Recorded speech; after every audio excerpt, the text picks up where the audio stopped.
Assalamualaikum warahmatullahi wabarakatuh.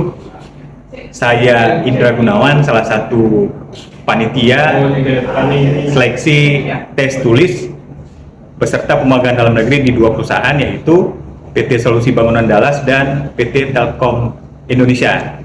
Dan kegiatan pagi ini adalah mereka mengikuti tes selama 30 menit yang terbagi kepada 3 sesi, dan mereka tahapannya saat ini untuk hari ini tanggal 26 mereka mengikuti seleksi tes tulis, kemudian besok dilanjutkan dengan pengumuman hasil tes tulis, kemudian pada tanggal 28 itu tahapannya wawancara dengan owner perusahaan dengan jurusannya masing-masing.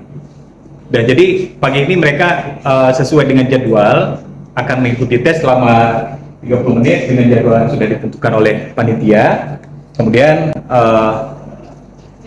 untuk dilanjutkan kepada sesi-sesi selanjutnya.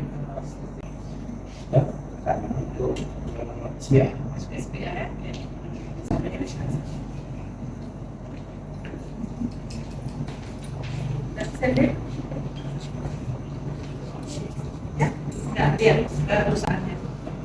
Perusahaan.